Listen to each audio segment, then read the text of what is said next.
श्री शिवाय नमस्तुभ्यम। दोस्तों, क्या आपको पता है कि पुराने जमाने में तांत्रिक और ऊंजा लोग कुछ ऐसी चीजों का इस्तेमाल करते थे जो आम लोगों की नजरों से दूर होती थीं, और उन्हीं में से एक है फिटकरी, जिसे साधारण लोग तो बस पानी साफ करने या दाढ़ी बनाने के बाद लगाते हैं। लेकिन असल में यह एक तांत्रिक वस्तु है जो बुरी नजर, ऊपरी हवा टोटके, तंत्र बाधा और नकारात्मक ऊर्जा से बचाव में चमत्कारी रूप से काम करती है। कहते हैं कि गांवों में जब किसी पर अचानक से सिर दर्द, चक्कर आना, बेमतलब का डर या बार बार बीमारी हो, तो लोग समझ जाते थे कि यह किसी तांत्रिक असर का काम है, और ऐसे में सबसे पहला उपाय होता था फिटकरी से उतारा करना। एक मुट्ठी भर काली फिटकरी लेकर उस व्यक्ति के ऊपर से 7 बार उल्टी दिशा में घुमाकर आग में डाल दिया जाता था, और जैसे ही वह फिटकरी आग में गिरती, उसके साथ ही नजर और तांत्रिक असर भी झलकर खत्म हो जाता। अगर आग में फिटकरी जलने पर आवाज आए या वह चिंगारी की तरह उछले, तो समझ लीजिए कि नजर या ऊपरी हवा जरूर थी। इतना ही नहीं, पुराने तांत्रिक बताते हैं कि अगर दुकान या घर में फिटकरी का छोटा सा टुकड़ा उत्तर दिशा की ओर लटका दिया जाए, तो वहां कोई भी बुरी शक्ति प्रवेश नहीं कर पाती। शनिवार के दिन काली फिटकरी के टुकड़े को जेब में रखकर हनुमान मंदिर में जाकर लौटने से जीवन में आने वाली बाधाएं धीरे धीरे समाप्त होती हैं। और रात को सोते समय अगर मन बेचैन रहता है, डरावने सपने आते हैं या बार बार नींद टूटती है, तो नहाने के पानी में फिटकरी डालकर स्नान करने से तुरंत असर दिखाई देता है। यहां तक कि कुछ लोग तो इसे घर के हर कोने में रख देते हैं ताकि कोई नकारात्मक शक्ति पास ना आ सके। यह ना कोई टोना है ना टोटका, बल्कि हमारे पूर्वजों की परखी हुई तांत्रिक विद्या है, जो आज भी उतनी ही असरदार है जितनी 100 साल पहले थी। बस फर्क इतना है कि अब लोग इसे भूलते जा रहे हैं। लेकिन अगर आप इन पुराने उपायों पर विश्वास रखते हैं, तो एक बार जरूर आजमा कर देखिए। हो सकता है आपकी किस्मत की उलझी डोर भी इसी छोटे से फिटकरी के टुकड़े से सुलझ जाए। अगर आप भी करोड़पति बनना चाहते हैं, अगर आपका पड़ोसी बहुत ही ज्यादा धनवान है, तो अब आप भी बन सकते हैं धनवान, क्योंकि आप बहुत ही ज्यादा किस्मत वाले हैं, जो आपको यह वीडियो देखने के लिए मिल रहा है। मैं आपको इस वीडियो में जो जानकारी बताऊंगा, उसे बहुत ही ध्यान से सुनिएगा। एक ऐसा मंत्र बताऊंगा जिससे कि आप बहुत जल्दी करोड़पति बन सकते हैं। कभी भी आपके पास पैसा खर्च नहीं होगा। मैं आपको जो भी उपाय बताता हूं, वह बहुत ही आसान से उपाय बताता हूं, जैसे कि हर कोई व्यक्ति कर सके। इसमें ना ज्यादा पैसा खर्च होता है। अगर मैं आपको ज्यादा पैसा खर्च करने वाला उपाय बताता हूं, तो लोग उसमें विश्वास भी नहीं करते हैं, और हर कोई यह उपाय भी नहीं कर पाता है। इसीलिए मैं बोल रहा हूं कि वीडियो को पूरा देखिए, और एक ऐसी जानकारी मैं आपको इसमें देने जा रहा हूं जिससे कि आप बहुत जल्दी करोड़पति बन जाएंगे। आजकल लोगों में एक दूसरे के प्रति बहुत ज्यादा जलन की भावना बढ़ गई है। इसी कारण से वह एक दूसरे को परेशान करने के लिए उनके ऊपर तांत्रिक क्रियाओं का प्रयोग करने लगे हैं, जिस कारण से उनके धन की वृद्धि नहीं हो पाती है। लेकिन अब से ऐसा नहीं होगा। अगर आप मेरे द्वारा बताया गया काम कर लेते हैं, तो आपको बहुत जल्दी पैसे की प्राप्ति होगी और आप बहुत जल्दी धनवान बन जाएंगे। आपके घर में इतना पैसा होगा कि आप सोच भी नहीं सकते हैं। मैं आपको इस वीडियो में बताऊंगा कि आपके पड़ोसी के घर से क्या लेकर आना है, जिससे कि आप धनवान बन जाए। अगर आपके घर में आसपास कोई भी बहुत ज्यादा धनवान व्यक्ति है, तो आपको उसके घर से यह चीज ले आनी है। फिर देखिए आप कितना जल्दी धनवान बन जाएंगे। लेकिन जो मैं आपको बताऊंगा, उसे चीज को आप अपने पड़ोसी के घर से कभी भी नहीं लेकर आए। अगर वह लेकर आ जाते हैं, तो आप बर्बादी के रास्ते की ओर पहुंच जाएंगे।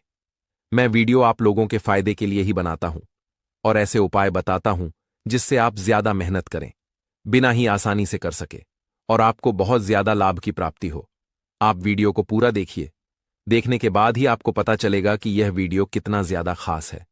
सबसे पहले मैं आपको बता देता हूं कि आपको अपने पड़ोसी की कौन सी चीज काम में नहीं लेनी है। अगर आप उनकी यह चीज काम में लेते हैं, तो आपकी जिंदगी बर्बाद हो सकती है और आप पूरी तरह से कंगाल हो जाएंगे। आपको पैसों की हमेशा कमी रहेगी। चैनल को अभी तक सब्सक्राइब नहीं किया है, तो सबसे पहले चैनल को सब्सक्राइब कर दीजिए, वीडियो को लाइक कर दीजिए, साथ ही पास वाले बेल आइकन पर भी क्लिक कर दीजिए, जिससे कि आपको हमारे नए नए वीडियो का नोटिफिकेशन मिलता रहे। अगर आप सच में माता लक्ष्मी को प्रसन्न करना चाहते हैं तो कमेंट बॉक्स में जय मां लक्ष्मी जरूर लिखिए। अब हम बात करते हैं कि आपको अपने पड़ोसी की कौन सी चीज काम में नहीं लेना है। आपको किसी दूसरे के जूते चप्पल बिल्कुल भी काम में नहीं लेने हैं, क्योंकि जूते चप्पल शनि ग्रह पर प्रभाव डालते हैं। और अगर आप दूसरे व्यक्ति के जूते चप्पल काम में लेते हैं तो फिर हमारा शनि दोष लग जाता है। हमारे प्राचीन धर्मशास्त्रों में भी कहा गया है कि व्यक्ति के अच्छे बुरे कर्म उसके जूते चप्पल में होते हैं। इसीलिए किसी व्यक्ति की जब मृत्यु होती है तो उसे व्यक्ति के घर वाले चप्पल जूते नहीं पहनते हैं। आपने अक्सर देखा होगा, ऐसा इसलिए ही होता है कि उसे व्यक्ति के जो भी अच्छे बुरे कर्म होते हैं वह जूते चप्पल में आ जाते हैं। और अगर आप पहनते हैं तो फिर आप पर शनि की 7.5 भी लग सकती है। इसीलिए हमें कभी भी दूसरों के चप्पल जूते नहीं पहनना चाहिए। हमें किसी दूसरे व्यक्ति के चप्पल जूतों को भी नहीं लांघना चाहिए। अगर गलती से आपसे बीमार व्यक्ति के जूते चप्पल लांघ लेते हैं तो फिर उनकी बीमारी आपके ऊपर आने का खतरा रहता है। आप अपने पड़ोसी का झाड़ू कभी भी नहीं लेकर आए और ना ही अपना झाड़ू पड़ोसी को दें। अगर आपको अपना झाड़ू पड़ोसी को दे देते हैं तो आपके घर की लक्ष्मी आपसे रुष्ट हो जाएगी और हमें किसी का पुराना झाड़ू भी काम में नहीं लेना चाहिए। इससे माता लक्ष्मी हमसे नाराज हो जाती है और हमें उनके क्रोध का सामना करना पड़ सकता है। हमें कभी भी किसी भी दूसरे व्यक्ति का रुमाल या फिर पुराने कपड़े काम में नहीं लेना चाहिए। अगर कोई व्यक्ति नशा करता है, जैसे शराब आदि पीता है, तो उसका रुमाल तो बिल्कुल भी नहीं लेना चाहिए। अगर आप ले लेते हैं तो फिर आपकी उन्नति कभी भी नहीं होगी और आप बर्बादी के रास्ते पर चलते चले जाएंगे। अब एक जो चीज मैं आपको बताने जा रहा हूं उसे बहुत ही ध्यान से सुनिएगा, क्योंकि उसे लेने की गलती बिल्कुल भी आपको नहीं करनी है, क्योंकि वह हमारे समय का लेखा जोखा रखती है। मैं आपको बता देता हूं, आपको कभी भी किसी दूसरे व्यक्ति को अपनी घड़ी नहीं देनी चाहिए, ना ही दूसरे व्यक्ति की घड़ी आपको लेनी चाहिए, क्योंकि वह हमारे समय का लेखा जोखा रखती है। घड़ी को समय का प्रतीक माना जाता है। किसी दूसरे को अपनी घड़ी दे देता है तो वह बर्बादी के रास्ते पर बहुत जल्दी पहुंच जाएगा। आजकल फैशन के द्वार में लोग एक दूसरे की चीजों को देखकर आकर्षित होते हैं। अगर किसी की घड़ी उन्हें अच्छी लगती है तो वह अपने हाथ में पहन लेते हैं, लेकिन आपको बिल्कुल भी ऐसा नहीं करना है, क्योंकि घड़ी समय का अच्छा बुरा लेखा जोखा रखती है। यह सब चीज थी कि आपको अपने पड़ोसी की या फिर किसी भी दूसरे व्यक्ति की आपको कभी भी काम में नहीं लेना चाहिए। अब जो चीज मैं आपको बताने जा रहा हूं, अगर आप वह पड़ोसी की या किसी दूसरे व्यक्ति की मांग कर ले आते हैं तो फिर आपको करोड़पति बनने से कोई नहीं रोक सकता है। आप दुनिया के सबसे अमीर आदमी बन जाएंगे। अगर आप मेरे द्वारा बताई गई चीज ले आते हैं तो फिर आपको दुनिया की कोई सी भी ताकत अमीर बनने से नहीं रोक सकती है। मैं आपको जो सामान बता रहा हूं, आपको अपने पड़ोसी से मांग कर लाना है, चोरी कर कर नहीं। इस बात का आप ध्यान रखें। आपके आसपास जो भी सबसे ज्यादा धनवान व्यक्ति है, आप उसके घर से मांग कर लाते हैं तो आप उससे भी अधिक धनवान व्यक्ति बन जाएंगे। लेकिन मैं जो उपाय बता रहा हूं उसे आपको बहुत ही ध्यान से करना होगा। एक बात का आप विशेष ध्यान रखें, जो चीज मैं आपको बताने जा रहा हूं वह आपके पड़ोसी के घर से चुरा कर नहीं लानी है, आपको उनसे मांग कर लानी है। आप पर वीडियो को पूरे ध्यान से देखें। कहीं समझ नहीं आए तो आप वीडियो को दोबारा देख सकते हैं, और अगर याद रखना चाहते हैं तो आप इसे कहीं पर लिख भी लीजिए कि आपको क्या क्या लाना है, जिससे कि आप करोड़पति बन सकें। आपको ऐसे पड़ोसी के घर से वह चीज लानी है जो सभी सुख साधनों से परिपूर्ण हो, उसके पास धन दौलत की कोई कमी नहीं हो, वह साधन संपन्न हो। ऐसे व्यक्ति के घर जाकर आपको उनसे एक कटोरी चीनी मांग कर लानी है। अब आप सोच रहे होंगे कि मैं चीनी मांगने का क्यों कह रहा हूं, इससे क्या होगा। मैं चीनी लाने को इसलिए बोल रहा हूं क्योंकि चीनी का सीधा संबंध भगवान हरि विष्णु से होता है और शुक्र ग्रह से ही इसका सीधा संबंध होता है। अगर आपका शुक्र ग्रह अच्छा नहीं है, कमजोर है, तो फिर आपके जीवन में परेशानियां बनी रहेगी। इसीलिए हमें शुक्र ग्रह के सुख शांति लाना बहुत ही जरूरी है। शुक्र ग्रह शांत रहने से हमें हमेशा मानसिक शांति का अनुभव होता है और हमेशा हम उन्नति के रास्ते पर चले जाते हैं। हमारे जीवन में हमेशा खुशियां रहती हैं और हमें कभी भी पैसों संबंधी कोई परेशानियों का सामना भी नहीं करना पड़ता है। और शुक्र ग्रह का सीधा संबंध माता लक्ष्मी से ही होता है, और माता लक्ष्मी में ही हमें धन दौलत आदि प्रदान कर सकती है, जिससे हमारे जीवन में सुख शांति बनी रह सके। और इसी कारण से आपको अपने पड़ोसी के घर से चीनी मांग कर लानी है। और जो व्यक्ति साधन संपन्न होता है उसको कभी धन दौलत की कोई नहीं होती है। तो ऐसे व्यक्ति के घर पर माता लक्ष्मी हमेशा अपना आशीर्वाद बनाए रखती। इसी कारण आपको अपने ऐसे पड़ोसी से चीनी मांग कर लानी है जो पूरी तरह से साधन संपन्न है, और माता लक्ष्मी को कौड़ी बहुत ज्यादा प्रसन्न होती है जहां पर भी कौड़ी होती है। माता लक्ष्मी स्वतः चली आती है। इसीलिए आप जो पड़ोसी के घर से चीनी मांग कर लेंगे उसमें आपको एक कौड़ी रख देनी है। अब आप इस चीनी को एक डिब्बे में भरकर उसमें ऊपर एक कौड़ी डालकर बंद करके अपने रसोई घर में रख दीजिए। फिर आप देखिए कि आपके घर में कैसे बरकत होती चली जाएगी और आप बहुत जल्दी करोड़पति बन जाएंगे। जब तक यह कौड़ी और चीनी आपके घर में रहेगी आपको कभी भी किसी प्रकार की कोई कमी नहीं होगी, कभी भी आर्थिक समस्या का सामना नहीं करना पड़ेगा। जैसे जैसे आप जिस पड़ोसी से चीनी लेकर आए हैं वह उन्नति करता चला जाएगा, वैसे वैसे आप भी उन्नति करते चले जाएंगे। आपके पास भी बहुत सारा धन होगा, हर तरफ से आपके पास पैसा आने लगेगा, कभी भी कोई पैसों की कमी नहीं होगी और आपके घर में सब कुछ सुविधा बहुत जल्दी उपलब्ध हो जाएगी। क्योंकि कौड़ी जिस घर में भी होती है माता लक्ष्मी उसे घर में श्रद्धा खींची चली आती है, क्योंकि कौड़ी को माता लक्ष्मी की बड़ी बहन के समान बताया गया है।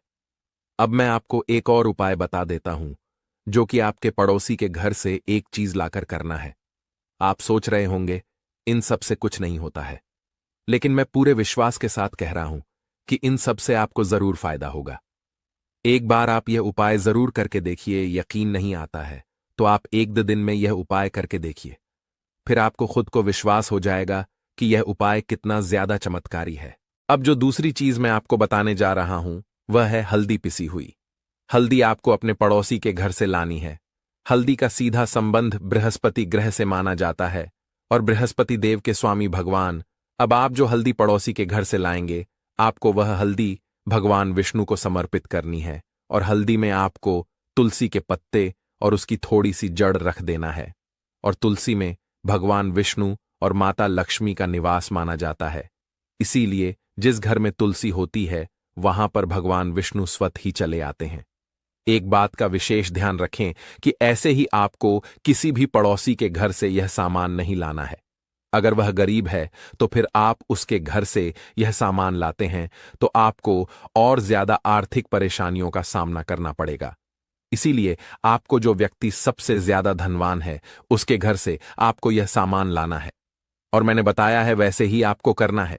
फिर आप इस चीज का चमत्कार देखिए कि आप कुछ ही दिन में करोड़पति बन जाएंगे। हर तरफ से आपके पास पैसा आने लगेगा।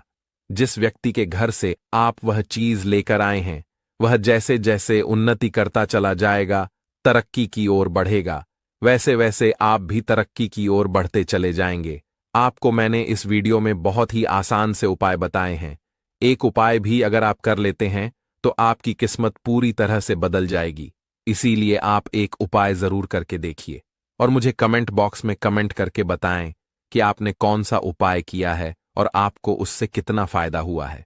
आज हम आपको बताएंगे कि मंदिर में जो एक लोटा जल रखा जाता है उसका क्या करें, और मंदिर का लोटा कैसा होना चाहिए, पीतल का या तांबे का। कुछ लोग ये गलतियां कर देते हैं और बाद में पछताते हैं। ऐसी गलती आप कभी मत करना, नहीं तो कंगाल हो जाओगे, बर्बाद हो जाओगे। मंदिर में एक लोटा जल ऐसे कभी मत रखना। साथ ही जानिए दीपक घर में कौन से पदार्थ का रखना चाहिए, तांबे का, लोहे का, पीतल का, कांसे या फिर स्टील का या माटी का। कुछ लोग अपने पूजा घर में गलत तरीके से दिए को रखते हैं और उनका घर बर्बाद हो जाता है। और जानिए दीपक की बाती कच्चे कलावे से बनाएं या रुई से या फिर सूती हाथ में बांधने वाले कलावे से। कुछ लोग दीपक जलाते समय भयंकर गलती कर देते हैं जिस कारण उन्हें पितृ दोष, शनि दोष, काल सर्प दोष, मंगल दोष, भयंकर से भयंकर गरीबी का दोष भी लग जाता है। दोस्तों कुछ लोग यहां पर ऐसे भी होंगे जो इस वीडियो को बीच में ही छोड़ देंगे। अगर इस वीडियो को आपको छोड़ना ही है तो अभी छोड़ देना, परंतु वीडियो को बीच में छोड़कर लक्ष्मी माता का अपमान मत करना। दोस्तों बहुत समय से आप लोगों के प्रश्न आ रहे हैं कि मुख्य द्वार पर जल छिड़कने का सही समय क्या होता है और सही विधि क्या होती है, किस समय हमें जल छिड़कना चाहिए, और क्या मुख्य द्वार पर जल छिड़कने के लिए स्नान करना आवश्यक है या बिना स्नान किए भी मुख्य द्वार पर जल का छिड़काव किया जा सकता है। झाड़ू लगाने से पहले या फिर झाड़ू लगाने के बाद जल को छिड़कना चाहिए। एक और प्रश्न आया है कि क्या पीरियड्स में हम अपने घर के मुख्य द्वार पर जल का छिड़काव कर सकते हैं या मुख्य द्वार पर दीपदान कर सकते हैं। और जल्द से ही जुड़ा हुआ एक और प्रश्न है कि जब हम मुख्य द्वार पर जल चढ़ाते हैं तो घर के अंदर की तरफ से जल चढ़ाएं या घर के बाहर की तरफ से जल का छिड़काव करें। इसके बारे में कई लोग शंका में है, आज यह शंका भी दूर हो जाएगी। और मुख्य द्वार पर जल छिड़कने से संबंधित आपका अगला प्रश्न है कि कई ऐसे लोग हैं जो कि फ्लैट में रहते हैं, कुछ ऐसे लोग हैं जो कि किराए के मकान में रहते हैं, एक ही कमरे में रहते हैं, तो उन्हें अपने घर पर मुख्य द्वार पर दीपदान किस प्रकार से करना चाहिए, जल कहां छिड़कना चाहिए। तो दोस्तों, आज की वीडियो पूरी तरह से आपके प्रश्नों पर ही आधारित है। तो दोस्तों, सबसे पहले जानते हैं कि घर के बाहर या घर के अंदर दिए जलाने के क्या क्या फायदे होते हैं। दोस्तों, घर के बाहर या घर के अंदर दीपक जलाने के फायदे जानकर आप चौंक जाएंगे। खासकर घर के बाहर दीपक जलाने से 5 वह फायदे जो आपको चौंकाने वाले हैं। दोस्तों, यह बात तो आप जानते हैं कि भगवान की पूजा के दौरान दीपक जरूर जलाया जाता है। हिंदू धर्म में पूजा करते वक्त लोग देसी घी या सरसों के तेल का दीपक जरूर जलाते हैं तथा तिल के तेल का दीपक भी जलाते हैं। हालांकि पूजा के लिए भगवान के सामने दीपक जलाना सिर्फ पूजा का एक तरीका ही नहीं है, बल्कि घर में दिया जलाना या घर के बाहर दिया जलाना कई तरह के फायदे मिलते हैं। दीपक जलाने से न सिर्फ कई शक्तियां जागृत होती हैं, बल्कि यह 5 बड़े फायदे भी मिलते हैं। तो चलिए जानते हैं। दोस्तों, नंबर 1, पृथ्वी से अंधकार दूर होता है। घर में दीपक जलाने से घर का अंधकार तो दूर होता ही है, साथ ही नकारात्मक ऊर्जा को भी कोसों दूर रखती है। यहां पर दीपक जलता है तो वहां पर सकारात्मक ऊर्जा का वास होता है। जाहिर सी बात है, जब घर में सकारात्मक ऊर्जा होगी तो भगवान का भी वास होगा। इसीलिए घर में शाम होने से पहले, रात होने से पहले दीपक अवश्य जलाया जाता है, ताकि घर में कोई गलत नकारात्मक ऊर्जा प्रवेश न कर पाए। दोस्तों, तेल से जले दीपक का प्रभाव उसके बुझने के आधे घंटे बाद तक वातावरण में बना रहता है, जबकि शुद्ध देसी घी का दीपक बुझने के बाद करीब 4 घंटे तक वातावरण को सकारात्मक रखता है। दोस्तों, नंबर 2, दीपक जलाना न सिर्फ धार्मिक नजरिए से फायदेमंद है, बल्कि वैज्ञानिक दृष्टिकोण से भी यह फायदा पहुंचाता है। जब घर में शुद्ध घी या सरसों के तेल से दीपक जलाया जाता है तो उसके धुएं से घर के माहौल में सात्विकता आती है और इससे आसपास के वातावरण में मौजूद हानिकारक कणों का विनाश होता है। दोस्तों, नंबर 3, घर में होता है सुख समृद्धि का वास। जिस घर में सुबह और शाम के वक्त भगवान के सामने दीपक जलाया जाता है तो उस घर पर हमेशा माता लक्ष्मी मेहरबान होती है।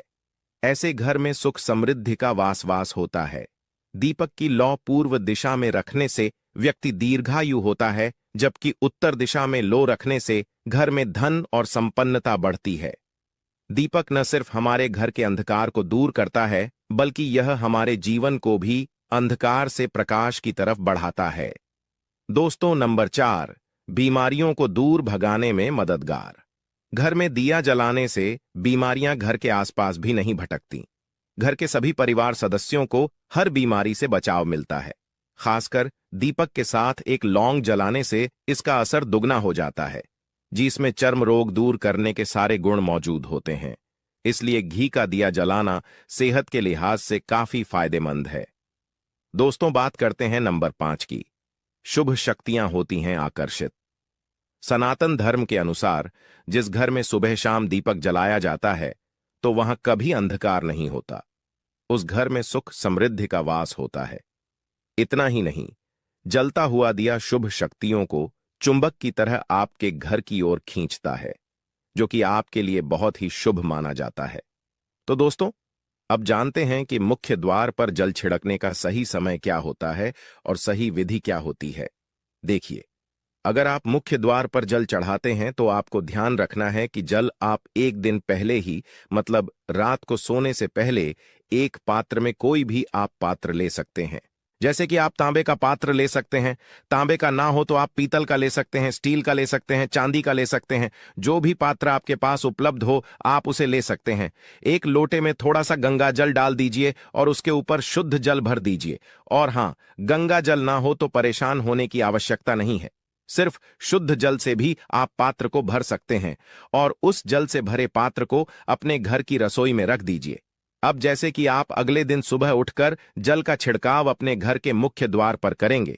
देखिए, मुख्य द्वार पर जो सुबह सबसे पहले जल छिड़का जाता है वो हर प्रकार की समस्याओं को घर से दूर करने के लिए छिड़का जाता है। जैसे किसी भी प्रकार की नकारात्मक ऊर्जा से आप परेशान हैं, बहुत समय से परेशानियों में घिरे हुए हैं, तो ऐसे में घर की रसोई में जल रखा जाता है और यही जल घर के मुख्य द्वार पर सुबह उठकर छिड़का जाता है। इस जल के छिड़काव से आपके घर की कोई भी परेशानी हो बहुत शीघ्र समाप्त हो जाती है। इस उपाय को करने से आपके घर में सुख समृद्धि भी आती है, बीमारियों से भी मुक्ति मिलती है। मतलब देखिए, किसी भी प्रकार की मानसिक परेशानी हो, शारीरिक परेशानी हो, आर्थिक तंगी हो या आपके घर में कोई वास्तु दोष हो, किसी भी प्रकार के ग्रह दोष हो, तो आपको सभी प्रकार के दोषों से, ग्रह दोषों मुक्ति मिलती है। वास्तु दोष और पितृदोष भी समाप्त होता है। इसके साथ ही जैसे कि बहुत से लोगों के प्रश्न होते हैं कि उनके ऊपर किसी ने कुछ कर करा दिया है, उनके परिवार में किसी भी प्रकार की पहले कोई परेशानी नहीं थी, लेकिन अभी कुछ समय से परेशानियां लगातार आती ही जा रही और कोई रास्ता नहीं मिल रहा है परेशानी से निकालने का। तो किसी के भी किए कराए तंत्र मंत्र का प्रभाव हो, किसी की बुरी नजर का प्रभाव हो, तो भी आपके इस उपाय से, मतलब इस एक लोटा जल से आपकी परेशानी कुछ ही दिनों में समाप्त हो जाती है। तो यह घर की सभी परेशानियों से मुक्ति पाने का रामबाण और सबसे सरल, सबसे आसान उपाय होता है जो हमारे शास्त्रों में वर्णित है।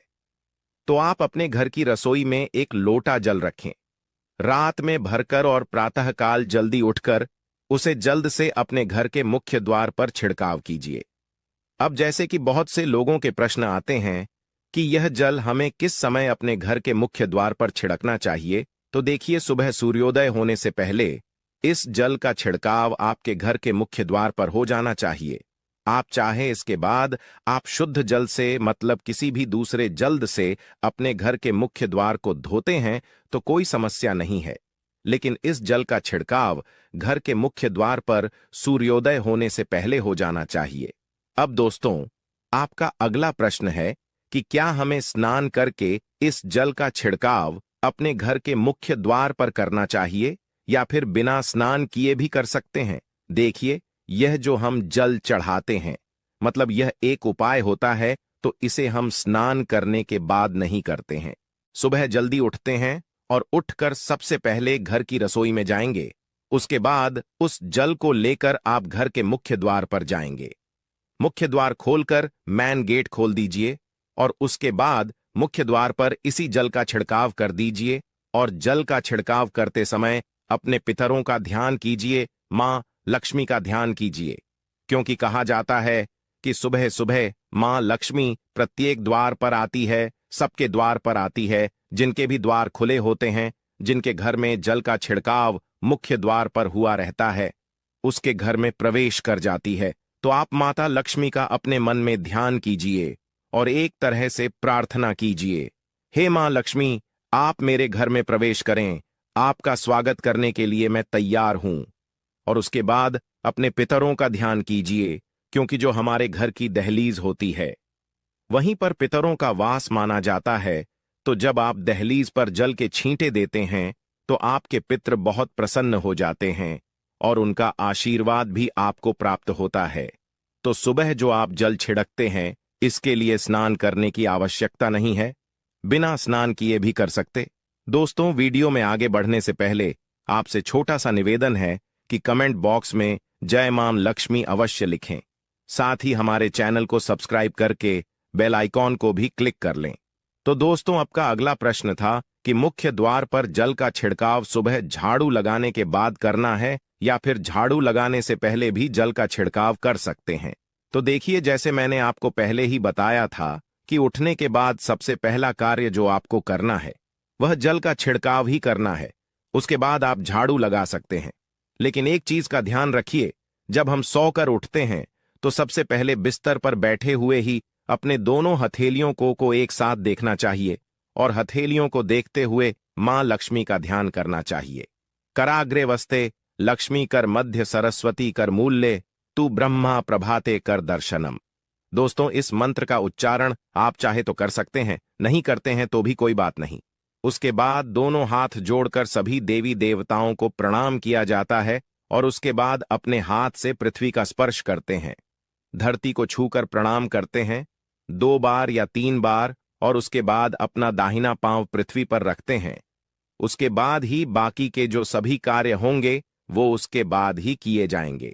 जल का छिड़काव आप उसके बाद ही करेंगे, मतलब सुबह उठने के बाद सबसे पहले हथेलियों के दर्शन, फिर धरती को प्रणाम कीजिए, फिर धरती पर पैर रखें और उसके बाद रसोई में जाकर आपको जल लेना है और घर का मुख्य द्वार खोलकर मुख्य द्वार पर जल का छिड़काव करना है।